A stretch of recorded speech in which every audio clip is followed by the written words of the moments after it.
What up, what up, what up? Good afternoon, y'all. It's your boy ARP, and we are back with another Sorry is True podcast, sit down session, video, call it what you must. This one right here, I wanted to do this video yesterday, or maybe even the day before. We got to talk once again on this channel about Mr. Charleston White. I have a few topics that I want to jump into about this guy's behavior. The last time I spoke on this channel about Charleston White was the video that he did with the radio DJ or whatever the case may be. And during the interview, he pulls out a gun and all that, and it went viral. We all are very familiar with Charleston White at this point. Very known for saying some extremely outlandish things. He throws around that R word. He'll do that to Asian babies, and he'll do this to the Jews. And I feel like this towards white folks. And then, of course, some of our own, some of our culture's biggest names or even revered names, he is flat out disrespected. And when I say disrespected, I'm not saying like I get on this camera and I say, LeBron James, you're trash. LeBron James, you suck. LeBron James, I hope that you never play another game of basketball and your knee goes out. Nah, the guy says things, for lack of better words, can get you killed. That is Charleston White's reality. The things that he said about Nipsey Hussle, the things that he said about King Von, these are revered people that have a lot of people around them that'll do something to you. The problem with Charleston White, with his hypocrisy, is he'll get on camera and in one sense he'll say, look, should nobody do nothing to me? Should nobody put hands on me? I shouldn't get no retaliation for the things that I'm saying online, on social media, on YouTube, on Instagram, and interviews and blogs on my whatever, because they just words. I'm in character. But then on the other token, he says, I'm willing to die, kill, and go to jail about these words, standing on what I got to stand on. You see what I'm saying? I'm very, very of the opinion that the man will say anything with the understanding that it's tied to a dollar. It's tied to a dollar. We're going to play some of this video right here, y'all. Give me a second. We got to warm up to this. Because understanding that'll be tied to a dollar, the Charleston Whites of the world, they get paid for interviews, as they should. Let's be technical. Somebody like a Charleston White, right now you got like FBG Butter. You think he's flying all around state to state and doing all these interviews for free? He's probably not making the money that he's saying. You know, everybody inflates their numbers and their finances. Everybody's rich. Everybody's getting $10,000 an interview. Yeah. But these guys are getting paid. You know, you can get a Vlad TV that'll pay you. You can get a Say Cheese. You can get a No Jumper. There's certain content, especially while it's hot. These people are in the business of making content. So in that respect, I don't even blame the Say Cheeses of the world for having like a Charleston White on their platform. I don't. I know there's an aspect and an angle where I could say you are an enabler. I know I can say that. There is justification for that.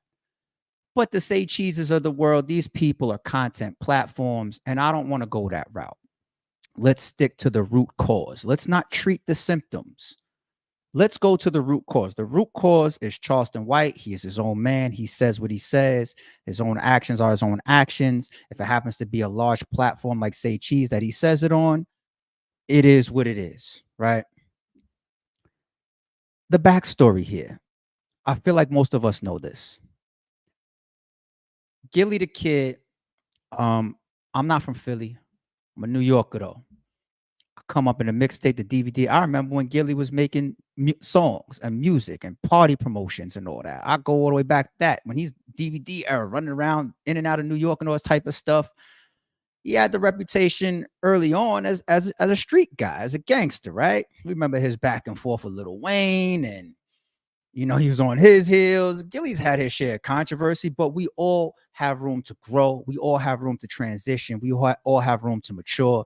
Gillie is considered an OG now, an old head now. Him and his partner Wallow, for example. These are our OGs now. Well, I can't say our because I'll mess around and be the same age as Gillie for all I know, right? People consider me an old head and an OG. I may not look super old, But I ain't no kid. I've been around this block a million times. I'm of OG age. You know what I'm saying? And it does mature us. We do start to pay back for some of our sins and some of our ways when we are young, provided that we are blessed with enough life to make it to those ages. Your 30s, and I mean, in certain places, your 20s and your mid 20s is damn near a blessing. But let's remove the war zone factor. Let's just say you're making it into your 30s, you're making it into your 40s, your 50s. These are OGs. These are people that have been around. These are people that can share wisdom. Gillie, man, he's been around a block. He's been around a block. And he's earned himself a certain amount of respect at this point, whether it's from his past or his current. He is to be respected. But even outside of his respect, there are still those codes. Many of us don't believe that children should ever be involved in any type of attack. Any type of attack. Verbal, physical, war, whatever the case may be. Many of us believe that. Unfortunately, and rest in peace, and I understand that this is sensitive, but this is viral at this point. Everybody has already discussed this, and like I said, I'm late to this. The J. Cole thing spun my head yesterday, and I wanted to come to this. At this point, many of us know, tragically, Gillie the Kid's son was murdered, right? I don't know the details of that. You just hear buzz on the internet. I don't never know. I don't know him. I don't live in that city. You hear buzz. Regardless, though, the worst thing that a man can go through, that I'm going to assume, I mean, I haven't been to hell, thank God, but I think that this is probably the only thing that can contest being in hell, living in eternal flames, being a father and losing your child, or being a mother and losing your child. Parents say all the time they want to be buried by their child. You don't want to have to bury your child. There has to be a certain line there. And to see that Gillie the Kid and Charleston White have their own back and forth, their own grudge, their own little beef, and then Gillie loses his son. A lot of people in that spot right there, they don't say nothing. If you got that much beef with the person, some people even squash their beef off of that because they have so much empathy and so much sympathy for the loss of a child that they say, you want to know what? We're gonna put this down. You know what? Sorry, it's true. I'm gonna give a real example of that. On the battle rap side of things, man. I know this is real sensitive, and I'm trying to be as respectful as possible. And these people know me; they know I respect them, and they know I got love for them. Shout out to my man 40 Cal. Shout out to my man 40 Cal. My man 40 Cal went through something that none of us should ever have to go through or want to go through. At a time, 40 Cal and Cassidy was going back and forth, and they were saying things to each other that you might want to see them, if you cross paths on a physical level. I know both of these guys, right? I've had conversations with real talk. And when 40 Cal had that very unfortunate situation, Cassidy was sharing it. Like, yeah, let's help. He put the sword down. And if you don't want to put the sword down, then you just don't say nothing. There's just certain things in this world. So I'm going to play it. Now, what kills me about Charleston White is that the man is intelligent. The man finds ways to rationalize almost anything, to the point where you got to give him a second thought. I think that's what spun most of us to him in the first place, because he breaks things down in his own way where you're just like, you know what? That makes sense. You kind of got a point. And even what I'm about to play, he's going to make some points. I'm gonna speak on the remainder of this topic in a second. We gotta play some of this. So, nigga, I don't give a damn who mad. I done said worse before, and I'm gonna say worse again.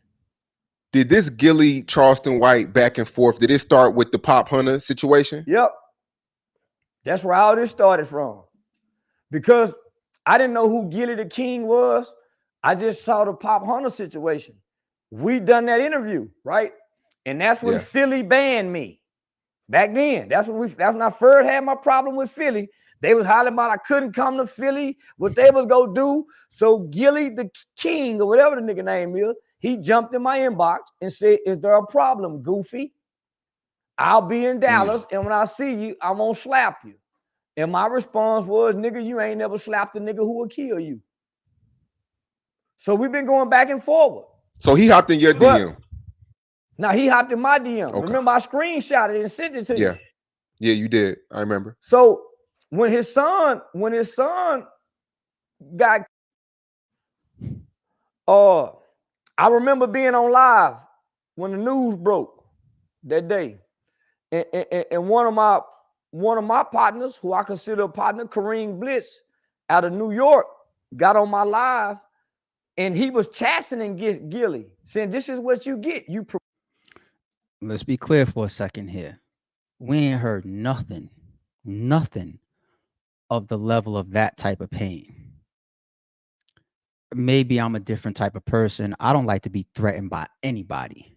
I don't deal well with threats. I do not take threats lightly, and I respond to them a certain way, just like the next man. But if you live in a whole nother state and you happen to DM me and say, you're going to slap me if I come to your city, or when you come to the city that I'm in, you're going to slap me if you cross paths with me, I'm going to react to that the way I need to react to that. It's going to be what it's going to be. That doesn't mean that I'm going to involve your child on any level. Maybe it's just me, but I ain't heard nothing yet that's that level. Some little friction between two guys on the internet going back and forth, probably about nonsense, but we go to this level. Promote these lyrics, you promote this energy. As a matter of fact, Gillie, when you had King Von and Dirk on y'all podcast and they start singing the songs about smoking Tuka, y'all were dancing to it. Y'all were dancing to it. When Pooh Shiesty called home from prison, that nigga was talking big dog talk. They wasn't rebuking that shit. When Jay Prince was on there making threats, they didn't check Jay Prince. I want to contest that. Maybe Say Cheese would just let him rock out. So this is the side of Charleston White where he begins to rationalize his actions. And he's always trying to take that position. I can talk like this because y'all don't check your favorite rappers. You let Lil Durk and them get up here and degrade women, or talk about people that they were involved in killing allegedly, or talking about people that deceased and smoking Tuka and all that, and putting people's moms through pain like Mama Duck and all that. That's where he begins to rationalize it. And he actually makes a point there, but it ain't true. Wallow definitely was up there. Didn't Wallow start to cry while talking to Dirk and them while they was up there? And Gillie, like, jokingly, you know how them two cousins do or whatever. Gillie started messing with him. Oh, all of a sudden you want to cry because all the gangsters in the building, in the room, and all that. Didn't Wallow do what he normally does, which is, yo, I'm an older guy. I done been to jail for X amount of years. Let me tell y'all what y'all on. It's only going to get y'all one or two things. To the point where he started to cry on that show. No, they did contest it. You know what I'm saying? And there is a filter about how people consume their entertainment. I'm one of them. I might be singing along with songs that is about some deceased people and some gang war, whatever, because I'm just consuming it as entertainment. I might be in the gym banging, you know, whether you're the BDs or the GD side, and playing a whole playlist from both Duck side or Vaughn side, whichever. Just and singing out the lyrics too, but not involved. Not involved. Just consuming as a fan, as entertainment. And I don't go out into the world and then spread it. You see what I'm saying? It's your rational, the way you rationalize things, it's logical. But you can't pull that on me. It don't work with me. So, nigga, y'all promote this detrimental shit. So here I come, nigga. From day one, I've been against it. If your kid die playing gangster, I will laugh. If me and you get into it and your kid die in a car accident, I laugh. If your kid fall out the car to get run over by a truck, I laugh if I don't like you. If me and you get into it and your baby get molested, I'll make mockery of your baby getting molested. So fuck your baby, nigga. I don't like you or your kids. I'm gonna cut them off. I'm cool. I'm gonna cut them off. All right. That's what I mean. The most gangster of the most gangster have a code. Have a code. You know what a lot of people don't know about me? On the back of my neck, I ain't gonna turn around right now and do too much. I probably had it for over 10 years. Back of my neck, it says, you need people like me. Right? Ties into the rare breed thing, ties into the black sheep thing, the person that goes left, the person that's going to speak on things that other people don't speak. That's why initially I saw some parallels in Charleston White. I'm like, oh, he's willing to say shit that people ain't going to say. Let me listen. Because that's how I am. That's how I am.